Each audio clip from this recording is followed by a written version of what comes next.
Since the invention of the printing press, there's been a battle to control disseminated information. In the early 1900s, oil tycoon John D. Rockefeller took control of every newspaper and news editor of his era. He became America's first billionaire, paving the way for the power-hungry ever since. Thus began the gold rush for the modern world's most precious resource, the narrative. Do you have any people being paid by the CIA who are contributing to a major circulation American journal? During a Senate committee investigation, it was revealed that the CIA had been conducting a covert operation to infiltrate and control U.S. media. They called it Operation Mockingbird. We do have people who submit pieces to American journals. Do you have any people paid by the CIA who are working for television networks? This, I think, gets into the kind of details, Mr. Chairman, that I'd like to get into in executive session. Over 3,000 CIA contracted and trained operatives were placed in key positions within top media outlets. Posing as editors and journalists, these well-paid actors never dared to question the effect of their lives on the world beyond their cozy studio.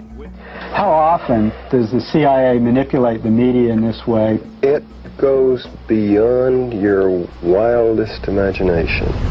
Setting up student organizations so they could draw radical students in. 5,000 university professors co-opted to help the CIA manipulate people's minds. Journalists in the U.S., including big-name journalists, co-opted to function routinely to help the CIA put out stories and biases to the world. As this 1952 CIA memo says, the aim is controlling an individual to the point where he will do our bidding against his will. It's a great brainwashing process to change the perception of reality of every American to such an extent no one is able to come to sensible conclusions in the interest of defending themselves, their families, their community, and their country. Would you say that continues today?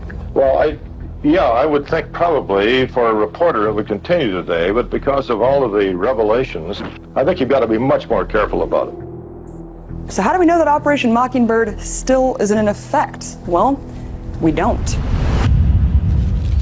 It was the Telecommunications Act of 1996 that opened the door for predatory corporations to monopolize the industries of print and broadcast. This bill protects consumers against monopolies. It guarantees the diversity of voices. Today, a handful of corporate empires own and control the vast majority of everything you read, hear, and watch. From the biggest movie studios, television and radio networks, newspapers and magazines, to the vast universe of internet news and entertainment sites. The pace of our modern world makes it nearly impossible for working people to research the events and policies that shape their lives. When seeking answers to life's most pressing questions, where do we go first? Google. Enter the subject, hit go, and there it is. Only what they want us to see. In today's culture of copy and paste journalism, it's common for hundreds of unrelated outlets to feature the exact same report. This is not the result of laziness. This is by design. When we see identical headlines across seemingly unrelated platforms, the logical mind concludes, well then, it must be true. The illusion that numerous news sources have arrived at the same conclusion gives us confidence to share the chosen narrative. And just like that, we become the unwitting pushers of propaganda. Search engines are the holy grail for those seeking to control the narrative. Google is already more powerful in terms of its control over people's lives than almost every government on the planet. As the most influential search engine in the world, through its ubiquitous reach, Google has more power to influence U.S. elections than any foreign nation. You testified before this committee. You said in subsequent elections, Google and Facebook and Twitter and big text manipulation could manipulate as many as 15 million votes in a subsequent election?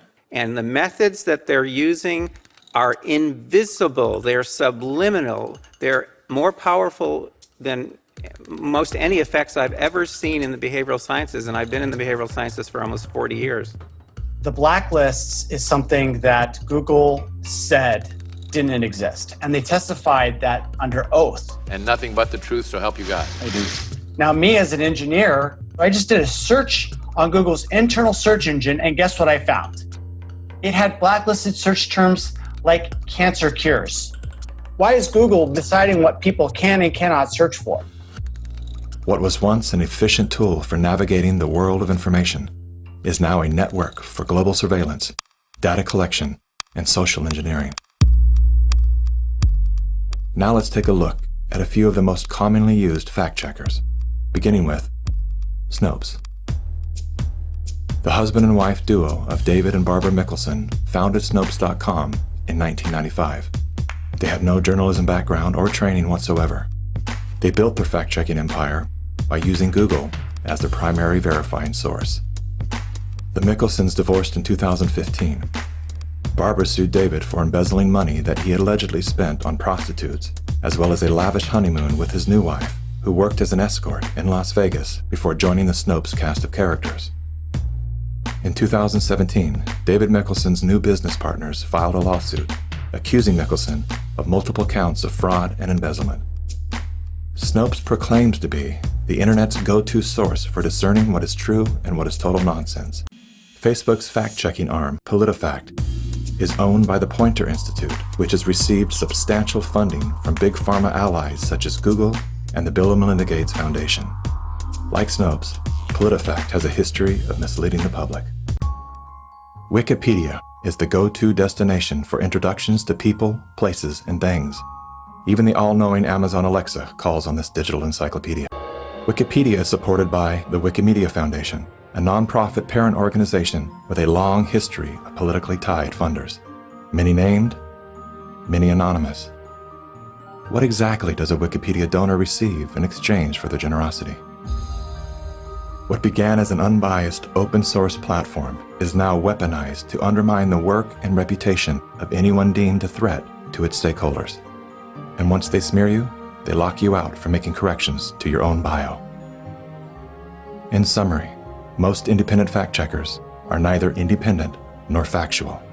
Simply put, they are political spin machines.